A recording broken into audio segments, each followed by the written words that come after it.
En primer lugar, me alegro mucho que hayan venido a Bolivia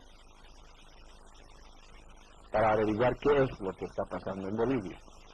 En Bolivia está pasando un fenómeno que es general en todos nuestros países: conmoción, confusión, sobre todo bajo la influencia de agentes foráneos. A Bolivia llegaron hace pocos meses atrás invasores, mercenarios, obedeciendo consignas foráneas, tratando de lesionar la soberanía de Bolivia y de imponer su régimen. Lo que yo llamo la revolución con democracia, con libertad y con trabajo, en contraposición con la revolución en barbarie, en la selva que propugna el señor Castro, y la revolución mercenaria a través del dinero. A quien veías y escuchabas era a René Barrientos Ortuño, que en el año 64 fue nominado vicepresidente de Paz Extensoro por el Movimiento Nacionalista Revolucionario para ese mandato, pero a los 3 meses dio un golpe de Estado confabulado y apoyado por la CIA de los Estados Unidos. Ahí veíamos lo que opinaba sobre la Revolución Cubana, sobre en ese entonces, eso era el año 68, sobre la llegada del Che y su posterior asesinato. Y para entender bien ese periodo y para no olvidarnos, porque el oficio de la memoria es un oficio sagrado y que no se debe olvidar para que la historia no se repita, tenemos el honor de que nos visite Nila Heredia, representante de ASOFAM. Bienvenida, Nila. ¿Cómo estás? Bien, gracias. Muchas gracias por invitarme y poder compartir este momento, ¿no? Por favor, ¿qué reflexión te merece esta declaración? Bueno, deberíamos recordar un poco lo que pasaba en la época del 60, la década del 60, en que estamos en una época de la Guerra Fría, donde hay incluso un cisma dentro del mundo socialista, porque la Unión Soviética decide entablar relaciones dentro del marco de la Guerra Fría, por una parte, y eso genera un cisma.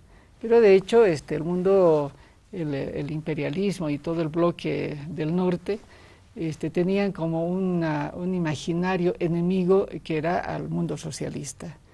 Al mismo tiempo, el 59 había triunfado la Revolución Cubana y el 62 ya se declaró socialista. Por tanto, en ese momento los Estados Unidos definen o delinean lo que después se llamó la doctrina de la seguridad nacional, en la cual ubican ellos, según esta doctrina, el enemigo es interno, está dentro de los países. O sea, la doctrina supone que la democracia y la seguridad de los Estados Unidos está de la mano de los gobiernos de todos los países, con los cuales no solamente constituye una red, no eran amigos, sino era el traspatio de lo que era el imperialismo. Pero ese momento, con el triunfo de la Revolución Cubana y el éxito de la misma, gracias al apoyo también del mundo socialista, se define una doctrina que le permita no invadir estos territorios, sino al contrario, a través de los ejércitos, controlar al enemigo interno. Entonces, en esta lógica, nosotros recordamos que fue toda la etapa, desde antes, pero ese momento, se fortalece lo que es la formación de los militares en Panamá y en otras partes de Estados Unidos. Claro, ¿no es cierto? La Escuela de las Américas. Famosa por su tenebrosidad, Escuela de las Américas, creada en el 46 y que en el Canal de Panamá funcionó formando a 23.000 militares y policías de todo el continente. Claro, todos los militares, todos los generales pasaban por esa escuela, ¿no es verdad? Entonces, y algunos han sido muy buenos estudiantes, como ha sido el caso de Banzer, ¿no es cierto? Y varios otros, los dictadores han sido esos. Entonces, la doctrina lo que busca es, primero, digamos, trabajar a través de la Escuela de las Américas este tema de, digamos, militares, los cuales habrían de ser digamos, el brazo obligado, el brazo armado, el brazo de seguridad para los golpes de Estado. Segundo, al mismo tiempo se plantea que el enemigo puede ser interno, no se percibe, no se ubica que los activistas políticos en cada país, peor todavía si era del ámbito marxista, fueran políticos, sino que se los denomina ese momento subversivos. Es decir, se ubica al marxista o a cualquier persona que estuviera en una posición contraria al gobierno militar, se lo percibe como enemigo y un enemigo interno al cual había que destruir. Entonces, en esta lógica vienen una serie de golpes de Estado. Recordemos que ya en el Brasil, el 64, viene el golpe de Estado, Paraguay, y en Bolivia, Paraguay antes, ¿no es cierto? Guatemala de Arbenz en el 54 también. Antes todavía, ¿no? Pero bueno, la ola más evidente en el Sudamérica. Miedo al efecto de contagio de la Revolución Cubana, claramente. De la ahí Revolución empieza Cubana, pero está la Guerra Fría, ¿no? Estamos en la etapa de la Guerra Fría, el miedo al comunismo, el miedo a ver el éxito de la Revolución Cubana, que se mantenía como tal, y a la decisión que ellos habían tomado de virar hacia el socialismo, y la lógica de la lucha por una democracia al estilo norteamericano, y por tanto debía estar de la mano de la lógica de Norteamérica, porque de hecho se define a toda la América, toda Sudamérica y Latinoamérica como el traspatio del imperialismo. Esa era la lógica, y por tanto, como era su traspatio, debía definir una doctrina. Paralelamente ubicamos toda la agresión en Vietnam, ¿no es cierto?, las revoluciones en el norte del África, etcétera, y por tanto en la América como que aparece la necesidad de, volcar los gobiernos populistas o ya pseudopopulistas que habían, sino asegurarse hacia una línea de gobiernos de la mano del ejército. Y en ese sentido Barrientos cumplía varios papeles, es decir, era un personaje casi como el anillo al dedo. ¿Por qué?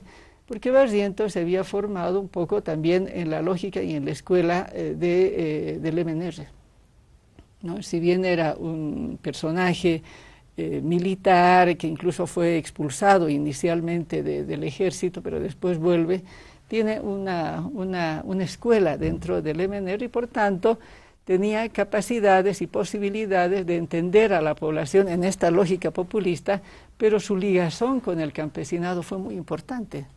Su carisma era sumamente importante. Ahí nace el famoso pacto militar campesino. El pacto militar campesino, pero ese pacto militar campesino le permite y utiliza él. Era muy carismático, tenía una manera de ser muy interesante, muy amigable. Entonces, eso le permite primero definir una línea de desarmar a las milicias, ¿no? Entonces, ustedes recuerdan que el 52 se construyen las milicias mineras, campesinas, etcétera, claro, con armas como Mauser, que eran muy antiguos, pero estaban armados. Entonces, el 64 hacia el 65 determina el desarme de todas las milicias. Y para eso hace la alianza con los campesinos y utiliza a los campesinos en varios momentos para enfrentarlos, ser el grupo de choque con los mineros, con grupos que él también construyó. Entonces, por eso es que toda la primera etapa del año 65 se caracteriza por una serie de agresiones y de sitios a los centros mineros, que ha sido muy grave, y al mismo tiempo el 65 él define Barrientos, que trabajaba muy cerca de Obando, que posteriormente fueron copresidentes de una manera muy particular, pero ya el año 65 Barrientos determina la rebaja de los salarios, ¿no? Es decir, casi baja a la mitad los salarios de lo que tenían antes, congela los salarios y luego hace la persecución a varios de los dirigentes, incluyendo Lechín, que era el dirigente de la COP, que es uno de los primeros que es expulsado, ¿no? Entonces, el 65 establece Barrientos, o sea, en la lógica de la doctrina de la seguridad nacional, establece primero la persecución y la puesta al margen a todo el movimiento sindical, que era muy fuerte, ¿no es verdad? Al mismo tiempo utiliza a los campesinos como un elemento de control interno, Y bueno, va de la mano del ejército, ¿no es cierto? Y por ello es que no rompe con Obando, que era el jefe del ejército propiamente dicho, mientras que él era de la Fuerza Aérea, ¿no es verdad?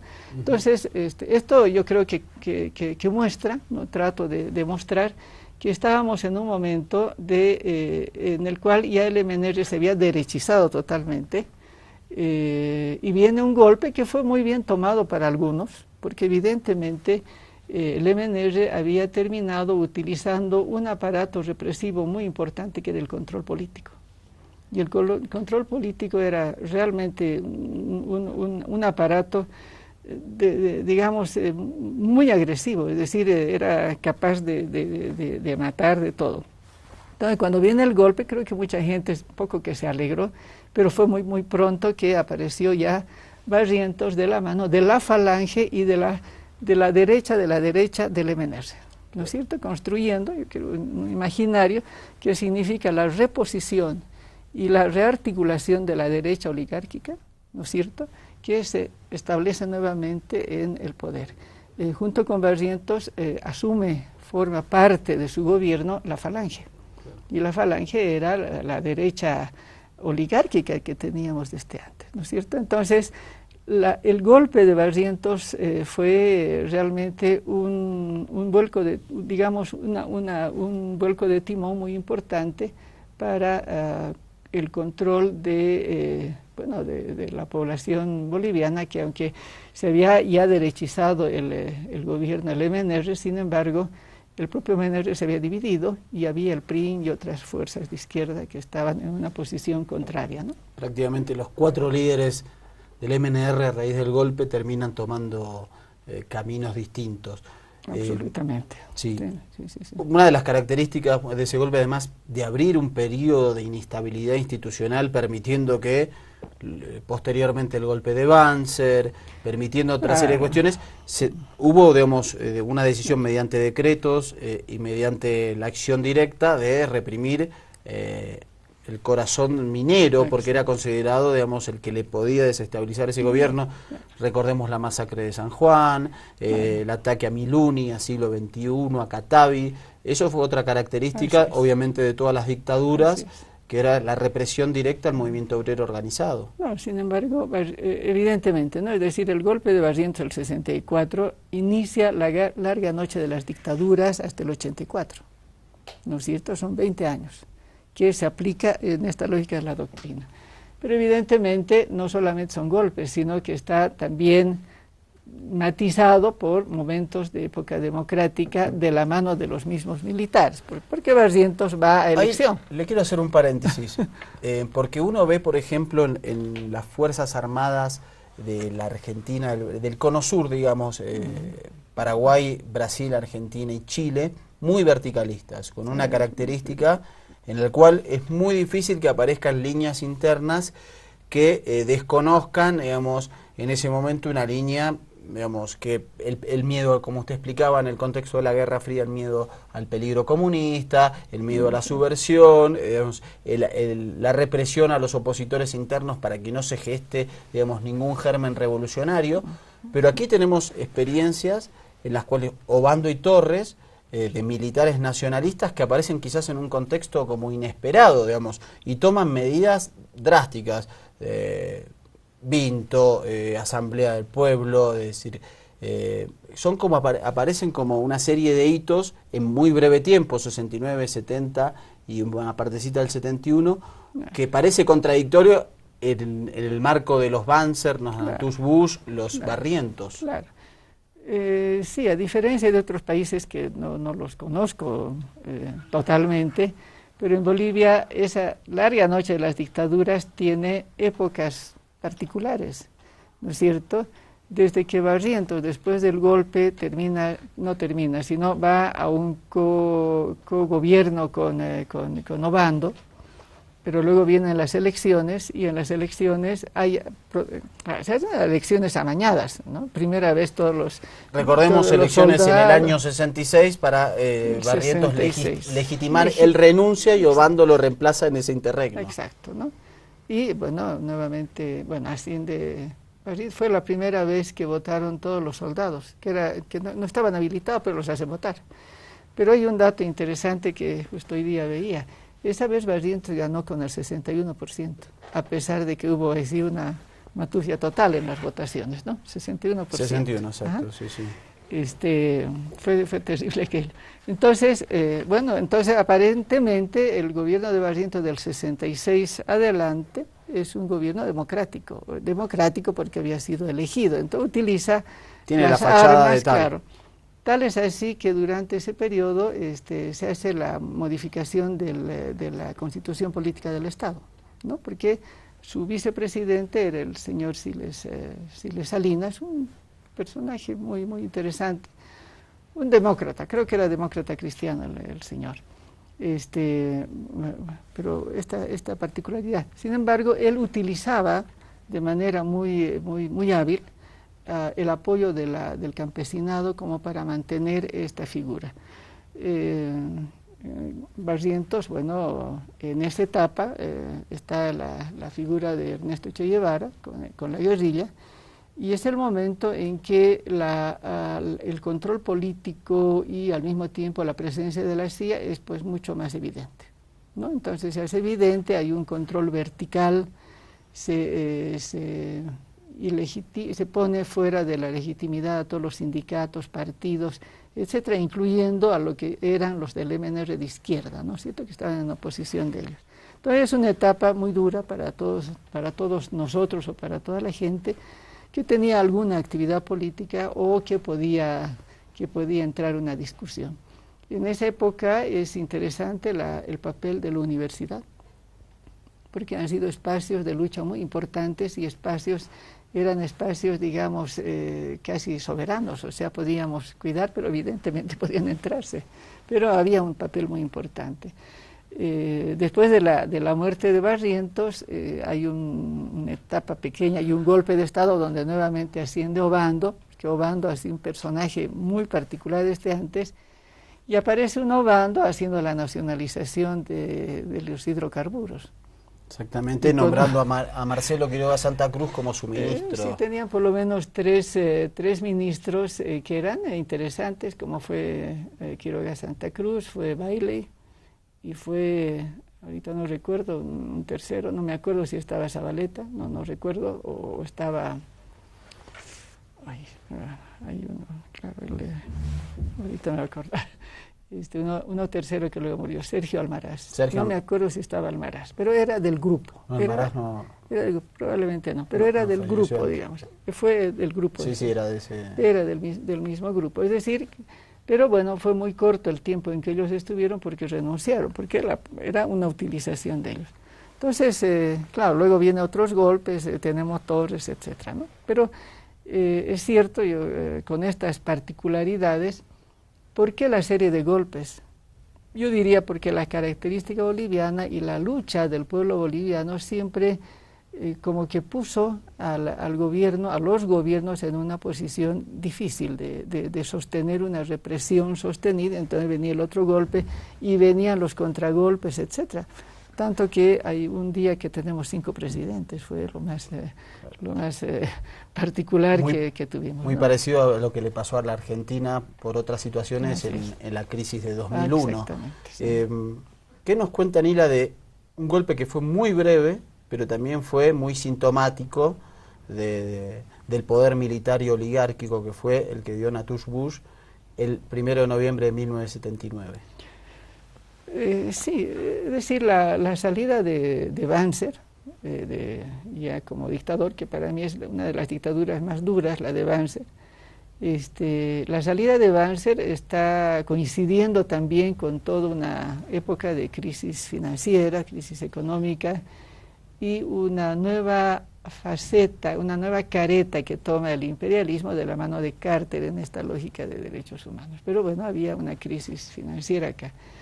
Pero bueno, esta lógica de la salida de Banzer y de toda nuevamente la capacidad de rearticulación del movimiento obrero y popular boliviano, muy difícil. Estábamos más de 8 años en una represión que realmente destruyó mucho. Sin embargo, la lógica de los militares no estaba pues en abandonar el poder así tan fácilmente. Es decir, Bolivia se caracteriza porque la mayoría de su historia ha estado plagada de golpes de Estado, de la mano de los militares. Pero esta vez tenían todo a su favor, ¿no es cierto? Tenían todo a su favor, de tal manera que yo creo, ¿no es cierto?, que hay militares que no estaban contentos en dejar el poder y, bueno, habían contradicciones al interior del ejército, ¿no? De ahí porque el golpe de Natushbush, que también viene del oriente, Banzer vino con un golpe desde el oriente, Natushbush empieza el golpe en el Beni también, igual que Natushbush, que Banzer, con todo ese grupo que hoy algunos de ellos son autoridades en el Beni, ¿no?, como es el actual alcalde. Exactamente. Claro. Entonces viene el golpe desde ahí, y viene un golpe muy, muy duro, ¿no? Yo pienso que está dentro de la lógica ya estructurada del Plan Cóndor, ¿no? Es decir, salió Banzer, esta población que es tan espontánea, que se rearticula rápidamente, entonces necesitaban mantener un nivel de control, además de el interés de los militares de estar en el poder, de estar en el gobierno. Su meta es el gobierno. Entonces, el golpe de Natushbush sigue formando parte de la necesidad del Plan Cóndor de mantener controlados a los países, el control interno dentro de esa lógica de la guerra sucia que se había establecido. Entonces, Natushbush creo yo que no tiene, por lo menos no lo vimos, el apoyo de paramilitares argentinos, cosa que sí se produce, y por ahí no solamente argentinos, han habido otros, que se produce en el golpe de García Meza. Entonces hay un nivel de maduración, de maduración del golpe, no de ellos, porque son cada vez peor, pero sí ese golpe de Natushbush que duró 15 días y un golpe muy mal, yo diría incluso en el momento mal hecho, porque se estaba terminando la asamblea de la OEA, la reunión anual que tenía la OEA, acá, ¿no es cierto?, que como un elemento importante fue la primera vez que logramos reunirnos familiares de desaparecidos y perseguidos de la Argentina, de Chile y de Bolivia, y logramos fue el primer documento en el conjunto que emitimos a la OEA como un documento reclamando por los desaparecidos y por los presos, los desaparecidos, bueno, y además denunciando el Plan Cóndor, ¿no?, que no sé qué habrá pasado con él. Fue el primer documento que da paso después a FEDEFAN. En todo caso, el golpe de Natushbush se caracterizó por ser un golpe de lo más sucio, agresivo. Fue una masacre porque no se pararon digamos, en agarrar o en perseguir a personas en particular, sino hubo una especie de ametrallamiento desde el aire. Recuerdo mucho que en la 16 de julio era el 2, que es feriado, y la gente va a la feria y entonces ametrallaron allá, o sea, murieron mucha gente, desaparecieron muchos, terriblemente agresivo. La gente, pues hicimos barricadas, todo fue realmente importante, porque la gente ya no resistía ningún tipo de dictadura, ¿no? Murieron muchos. Y bueno, duró 15 días, pero esos 15 días fue nefasto, porque la democracia débil que teníamos antes de Natushbush, ningún partido había ganado, no se pudo establecer, nombrar al presidente, y entonces estaba el doctor Walter Guevara, presidente del Senado. Entonces Natushbush deja con la condición de que no sea Guevara, entonces, él impone para dejar, ¿no es verdad?, el gobierno, y por eso queda Lidia Geller, que era presidente, claro, de los diputados. Una democracia completamente tutelada. Tutelada, sí, condicionada, pero al mismo tiempo con un aparato represivo que no se había desarmado, con un aparato militar que estaba intacto, ¿no? Tanto que durante Lidia Geller asaltan los archivos y que se llevan todo al ejército, a la segunda de inteligencia. Entonces, todas esas fuerzas siguen pues vigentes todo ese tiempo. Una democracia que es totalmente maniatada, ¿no? Exactamente. Y bueno, este fin de semana que es justamente Todos Santos, una celebración muy cara a los bolivianos. ASOFAM va a hacer una convocatoria. Te pido que convoques a toda la sociedad boliviana, y aquí en mi pantalla, Lucho, tengo justamente el afiche. Quiero que lo mostremos mientras nos cuenta Nila. Sí, una de las, digamos, de las actividades habituales que tiene la población religiosa, es la masacre, es Todos Santos. Y Todos Santos es un momento, yo digo, una actividad recordatoria de todos los difuntos, y al mismo tiempo un recordar, es un suponer que las almas vuelven a la vida. Y en ese sentido, por ello mismo es que nosotros estamos haciendo una actividad, y al cual invito a nombre de ASOFAM a todos, absolutamente a todos, particularmente a los familiares, a los compañeros que han sido víctimas de la represión, pero los familiares. Nosotros estamos poniendo una mesa, armando una mesa de difuntos delante, en el atrio de la iglesia San Francisco. Vamos a instalarla el sábado 1 de noviembre a mediodía, y vamos a estar con toda la actividad hasta el mediodía del día 2, que es lo habitual, para luego, digamos, desarmar. Paralelamente con esto vamos a hacer a un costado, junto con aquello, un acto de recordación de los 50 años del golpe de Barrientos y 35 de Natuixbuy.